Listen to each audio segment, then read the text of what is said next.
I'm Alan Wartes, and this is ThinkRadio Presents ThinkPlanet.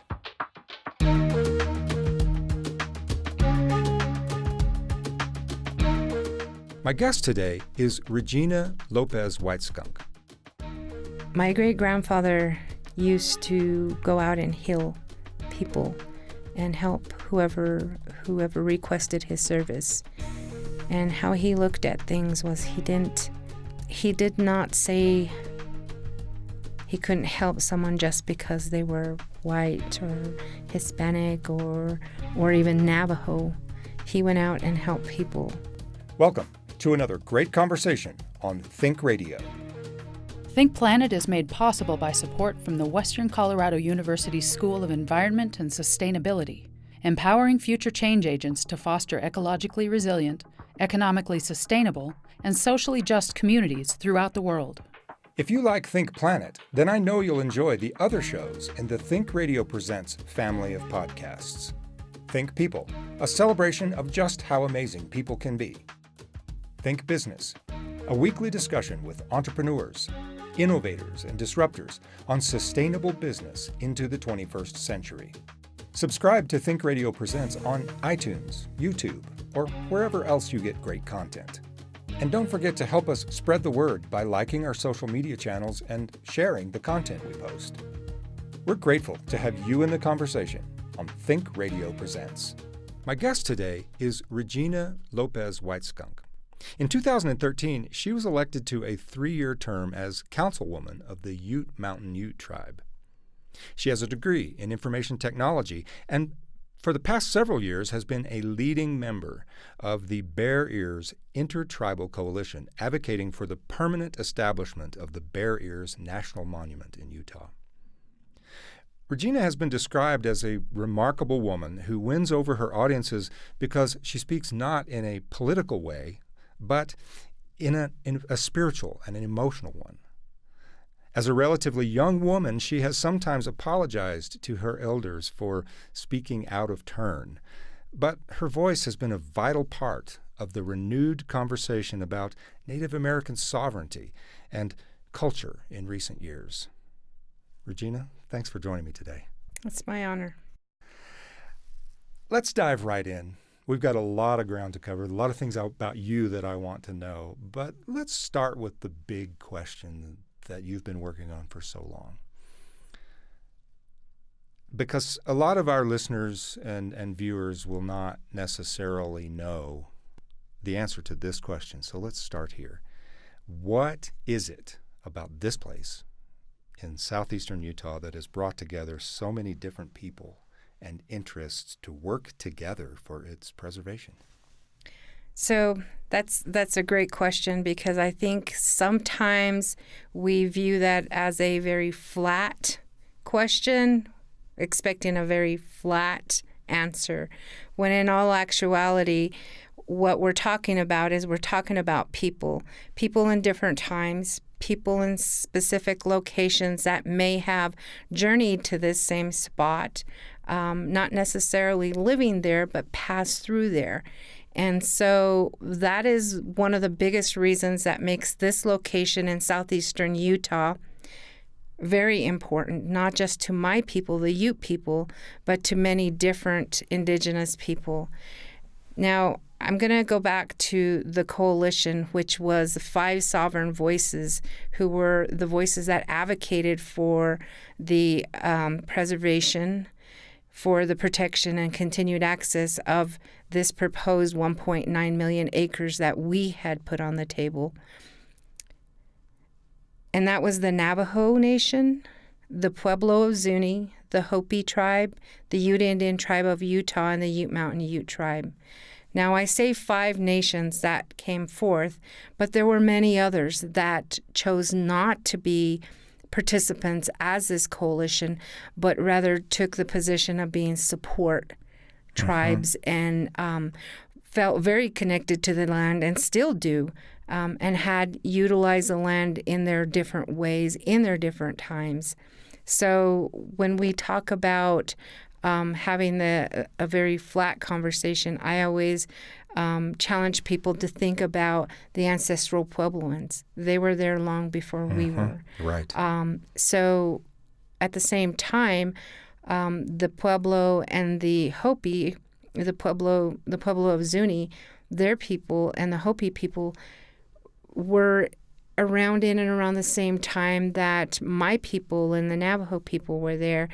And how we moved is, you got to remember that the Ute people were hunter-gatherers, and we moved in season.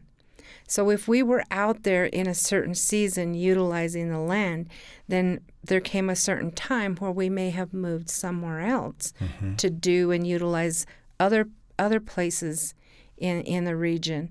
And so at that point, other tribes could move in and utilize the land in their way, which is why you'll find the landscape so rich in cultural resources, because there was people in those areas maybe at different seasons, not only different times. So it didn't belong to just one group Absolutely of people. not. And that's a really tough concept to try to explain to people like the archaeological community, and even more so to the federal agencies like BLM, land managers, explaining to them that just because a place was not inhabited in the second you step foot out there, did that mean there were no people in that area? Yeah. I love that you described that as a flat answer. It doesn't take into account deep history. It doesn't take into account variation in the people who were there. I think you're right that most people would have a hard time seeing that concept. And yet, the history of interaction among peoples is generally thought to be defined by conflict. Right. But that's not what you're describing. Absolutely not. So a lot of times we had unwritten agreements, and they may not have been signed contracts or treaties signed between the tribes, but we had agreements. And sometimes those were actually documented on the canyon walls. So when we look at things of the nature of petroglyphs, there's certain time periods that certain resources are documented on the walls, where the water resources are, where the game trailed through.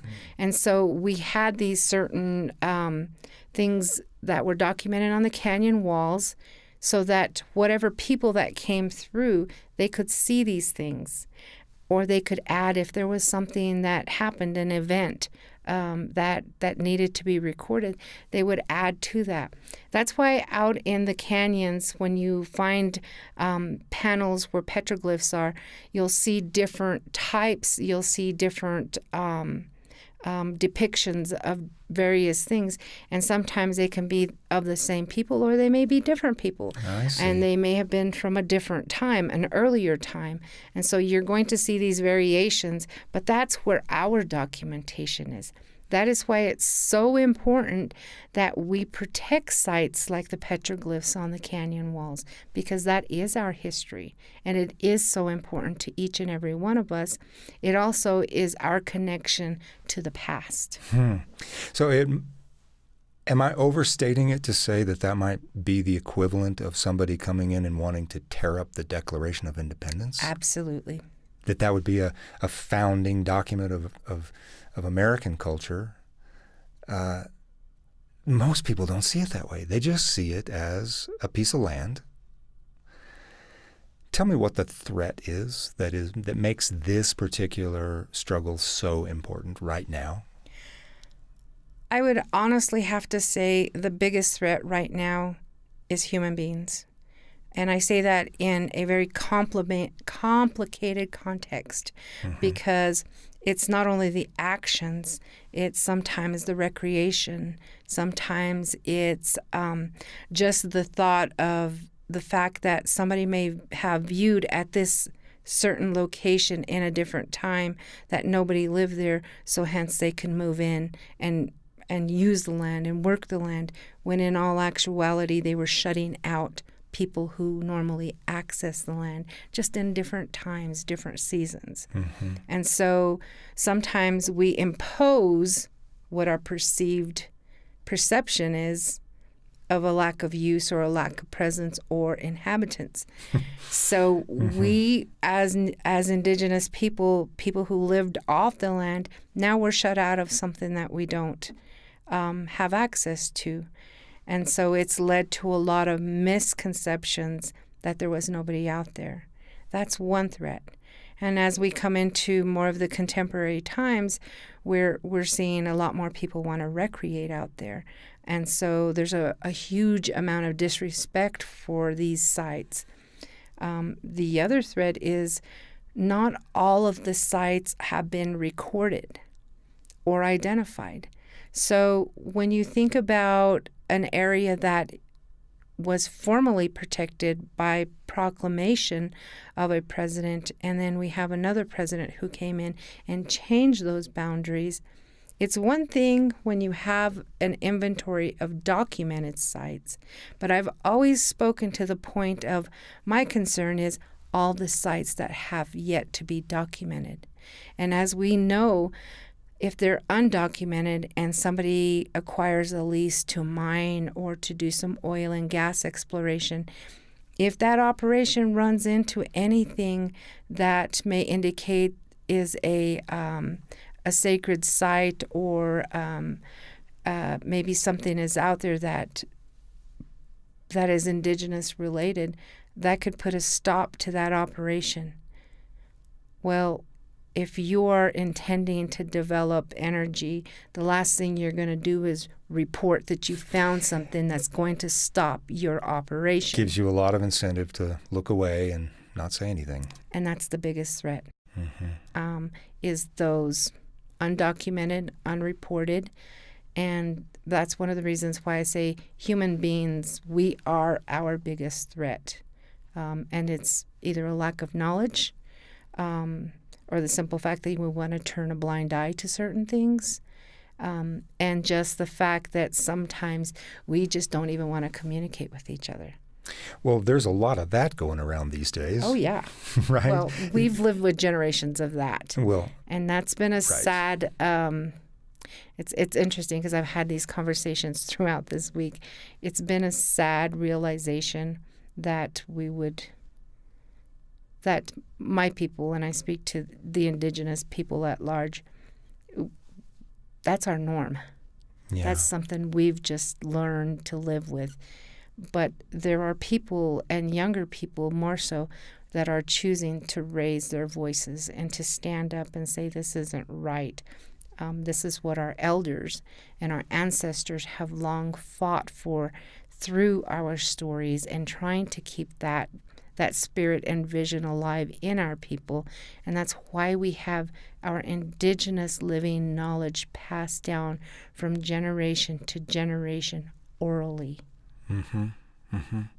Well, you talk about this being the norm for your people. Why do you think this particular issue gained such national attention and even international? I say that it gained so much attention and momentum because of the healing aspect of it.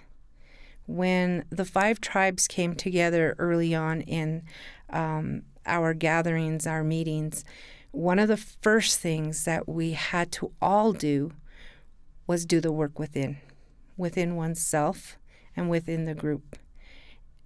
When you think about the 5 tribes sitting at the table, the Utes and the Navajos traditionally were enemies. Likewise, the Hopi and the Navajo.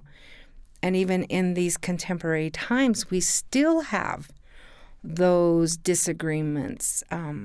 We could be in court litigating a water issue, a land dispute. We still have those active discussions that are still emotionally charged and still have some enemy ties to that. So when we came together out of the source of healing, because we all knew, we all at one time either came to visit, came to conduct our ceremonial ties with the land, or we came to live, whatever that action was at whatever point in time, this was the place that we all did it in. Mm-hmm. So this was our common tie. Now, once we put our own personal feelings away and came to a point of healing and becoming brothers and sisters with one another and occupying the same space with a unified voice, now we can do the work we need to do. Does that make the coalition historic in your mind? I mean, is that Absolutely. groundbreaking? Is that something that we ought to be like really putting a pin in the calendar and saying, wow, that's when this happened? Absolutely. And the reason I say this is while this was transpiring, we also had the Standing Rock occurring. We were aware of the Oak Flats situation, all of which the stuff is happening on public lands. Mm-hmm. But the difference about what we were doing and what each of those were raising their voices and awareness to, each one was very, very specific in who was those voices being raised. And it was the Sioux people. Down in Arizona, it was the San Carlos Apache. So it wasn't the collective voices of 5 sovereign nations, mm-hmm. which is, one of the reasons that the 5 sovereign nations decided to put forth their efforts is that it wasn't just one. Now it was 5 unifying to be one. Is Bear Ears proving to be an example that Indigenous people all over the country are looking at and saying, well, wait a minute, maybe we can speak as one voice on other issues? Do you find any momentum for that?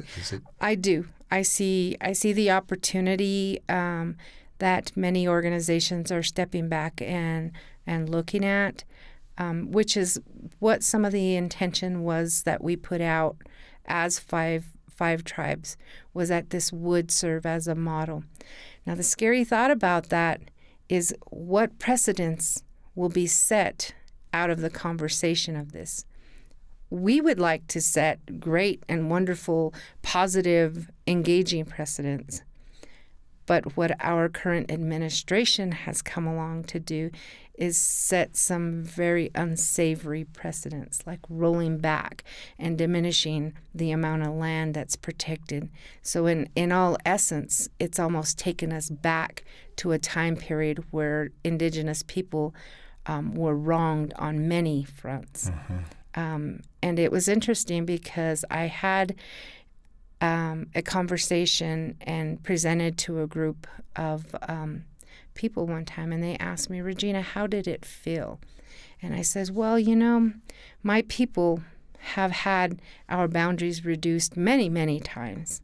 We've been shut out of areas that we've accessed for many generations.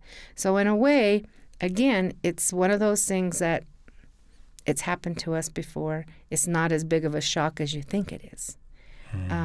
It's just that it happened in another time to a different generation. And at a time where you had reason to expect that things were finally going to change. So part of the conversation that I brought forth is, this was public lands. This just didn't happen to the Indigenous people. It happened to us all. It happened to each and every one of us of the United States citizens, because if you think about it, public lands belong to who? The citizens of the United States. So I basically said, welcome to our world. Mm-hmm. This is the hurt. This is the unjust decisions that we have lived with for generations. So I said, it's not a very good feeling, but these are feelings that we have long learned to reconcile. And unfortunately, sometimes we just accept it and move on. And I'm hoping that with this emotion that is tied to public lands and engaging all citizens in this conversation, this fight is not just an Indigenous fight. It's a fight for all of us that access those lands. But it's even a bigger opportunity to seize public process. That's the real battleground, isn't it? Yes, it is. Well, are you finding that you really are developing allies outside of the indigenous community as well? I mean, I know there were some groups that were very passionately committed to this process. Absolutely. Talk about that as a foundation that can be built on for the future. What are you seeing? Well, when we initially started the conversation, one of the things was we took an inventory of all the support groups. And that basically, in that initial moment, was basically a lot of the environmental and conservation groups. And some of the recreational, some of the retailers that largely had big voices. And traditionally, were the biggest advocates on the front. They were the ones who would always lead the charges, and they knew their position. They knew the strength of their voice that they could add to a movement. And we as leaders had asked if everybody would step behind the tribes and let us use our sovereign voice to be able to use that sovereignty in this discussion, because we knew we could go into Washington, D.C. and request time and process from both the Department of Interior as well as the President, because this is something that as sovereign nations you have the ability to do. Mm-hmm. That makes it very unlike a local county or state. So we were quite honored that these groups did agree to step back and stay behind the tribes. And we explained that there would come a time and a place when their voices would then become important, and then they would be able to take the opportunities to speak and to do what they needed to do, which was after it was designated by President Obama, following the actions of President Trump in rolling back and diminishing the boundaries to what President Obama designated. At that point, now it became a different discussion. Mm-hmm. It wasn't a campaign seeking designation. Now it was more of a defensive type of conversation. The tribes would engage in litigation and pursue their suit, as well as other conservation and environmental groups and the retailers. So at that point now everybody can have their voice and can speak to the passion that they believe in for whatever that is. And so this is where we're at now. And the point is, you're not alone. No. Not at all. Absolutely. There was a lot of outrage when that decision came down. What do you hope for at this point? What do you think is possible where Bear Ears is concerned and its original boundaries returning? Well, I firmly believe that in having lots of discussion and hearing a lot of the interpretation from the legal side, there is a good belief and a solid belief that what President Trump had done was technically not defined or says that it's legal for him to do what he did. And I believe, because of the country we live in, that justice will prevail. And I believe that as long as we hold our faith in the right place, which is believing in something that we don't always see, we really, really have to give this up to our higher power, to the Creator, and not necessarily stress about things, but just keep doing what we're doing now. Keep the drum beating. Keep speaking where we come from our heart. Keep telling our stories. More importantly, what I always fall back on what the former Secretary of Interior, Sally Jewell, told me one time. She said, Regina, the best way to protect something you believe in, specifically the land, is to use it. Because if you don't use it, then it will appear to be unnecessary. So I encourage people to go out and use the land. Be out there. Do what you do. Take your families. Just be respectful while you're there. Yes, don't tear anything exactly. up. Don't no, take absolutely anything home. not. But it's something that we can't let one bad decision at the stroke of a pen hold us back from going there either.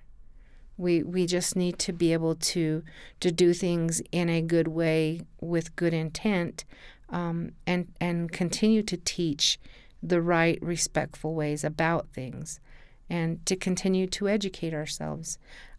These are great opportunities for me to speak to people and to let people know that I am not a relic on a shelf in a museum collecting dust.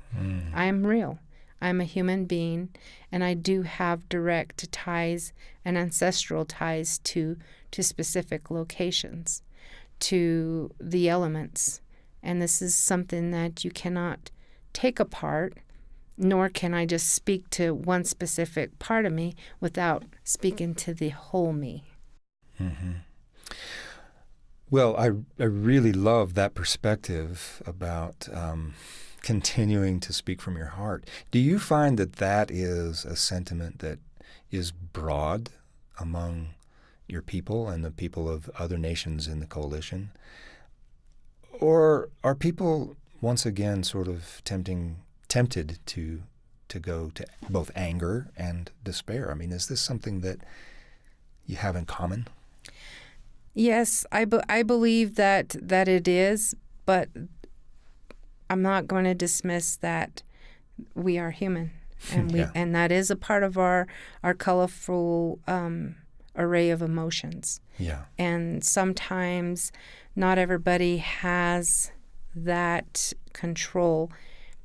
But I do have to say, because of the aspect of where the coalition initially came from the spirit of healing, that is truly what we've radiated out to our people and have constantly encouraged them to engage this conversation in respect and not with violence. So that's one thing that separated our movement from the other two movements. We didn't have any violence, nor did we have a standoff with anybody. It's not that it wasn't threatened, but we really encouraged our people to be respectful and to engage conversation in a calm manner. And I'm very, very proud to say that my people, in its worst moments, were able to turn a cheek and walk away. And people that we worked with practiced this calmness, which amazed us. It didn't come easy, because one of the things we encouraged people to do was come with us to Bear's Ears, put your feet on the ground, and connect with her. That is where you will get your gift. That is where you'll receive your calmness, your grace, and generations of the fight, the good fight. But a fight isn't always won out of contention and violence. No, we've proved that over and over. It's possible to fight and win without ever picking up a sword or anything like it. You know, I started off our conversation by asking you, what is it about this place that is so special? And I loved your answer that it was because it brought together so many people, and so many people have history there. Let me ask that question again, but for you personally. This place you've described, come there, put your feet on the earth.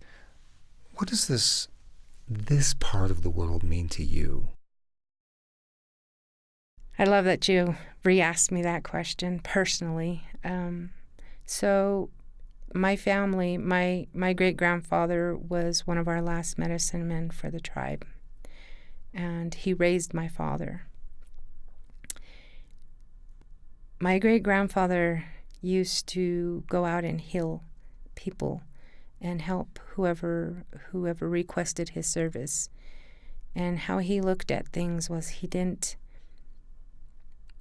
not say he couldn't help someone just because they were white or Hispanic or even Navajo. He went out and helped people. And so one of the places that he would go and camp and collect his medicinal herbs and prepare ceremony to help people was to Bear's Ears. So a lot of people, when he would be camped in that area there, they would come to him if they could come and travel. If they couldn't, they would send somebody and say, we need you down, maybe going down towards Monument Valley, going down on the other side. So he would go to people, but that was a central location in which he, during a certain period of time, he would be, and people knew that he would be there. Being that he camped there for maybe a month or two, he interacted with people in and around that area, whether that was other Utes, other tribes, Navajos, Paiutes, maybe even some of the Hopis, whoever may have been around, he interacted with these people. With that being, he also, which I was very honored to have had one of my grandmothers share the story, which I didn't know. She said, well, that's where your great-grandfather met your great-grandmother. My. And so that's a very special place for us. Sure. And so for me, prior to starting and working on this, this whole initiative, which is what it started out with, for me, it was an initiative written on a piece of paper, and Regina, you need to go to this meeting. I didn't know that it was going to be a journey for me personally to find very personal stories that really hit home to me, and to find out how this land that I'm connected to plays into my own personal family history. Oh, it can't get any more personal than that. Nope. And, and yet I find in that a thread that we could all follow, for each of us, if we wanted to realize that the story of the earth is always a personal story for us. In this case, though, much more so.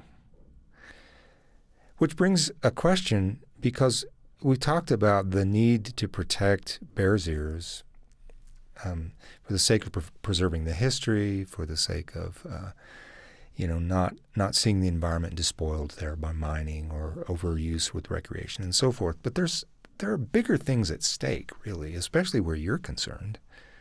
Not just your people, but you've just demonstrated for you personally there's something bigger at stake, and that is this. The word that comes to my mind is a spiritual history, more so than just rocks and as a lot of people might conceive of this land. What is the big picture thing at stake in your mind for all of us? The big picture, and I've said it a little earlier, is I believe the word public gets downplayed. So when you talk about public lands, that's one of the big pictures.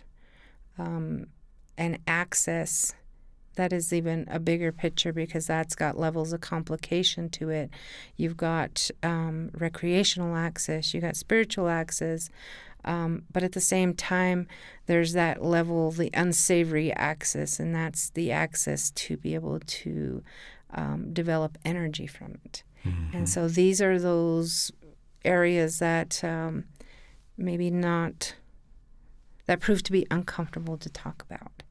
And to find that middle ground, to be able to find that area where, how do we get around it? How do I convince a corporate structure, so to say, how do I work with them when they're so determined to develop energy in their process, even if it means they will be digging up a very sacred site? It's really hard. It's a tough conversation. Well, that's a great question. Can you share any insight that you've gained? I mean, you've asked yourself, how do you talk to interests like that? What have you learned? What's the answer? They don't make themselves accessible. It's really hard to get to those people. Which is, it's interesting because it's not that we can't, because I think we can. We've just got to find the right venue and that right conversation that will bring them together, bring us together. Because I think that if we had a conversation of, let me educate you about what my family knows of this land, maybe you would think twice about the process you're using. Maybe if we reversed this and said, let me go develop energy, maybe in your family plot, would you let me? That's a whole different story, isn't it? It is. But when you think about it, my ancestors are buried out there. Yeah. So literally, that is not just mine, but many people. Truly. Many groups of people. That is where our family plot is.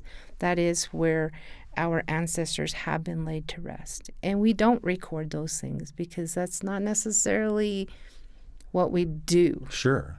That's not your way. Well, my hope is that Bear's Ears can, at the end of the day, make that idea and those make these issues that you've raised mainstream so that we don't even think about it anymore. We just know we're going to do it differently now. Thank you for standing at the front of that conversation, because I think you're doing it for all of us. That's a great point. And little did I know that when I started this discussion and participation, I initially joined that conversation as a leader of my people. And at some point, I did realize I am not just the voice of my people speaking to the indigenous side of this, but actually I became a leader for a lot of different people, great people, colorful people, and became the voice of a larger audience. Well, we owe you for that. And it has certainly been a pleasure talking with you today. Thank you for coming in. Oh, thank you for having me. Thanks for watching. Join us next week for another great conversation on ThinkRadio Presents ThinkPlanet.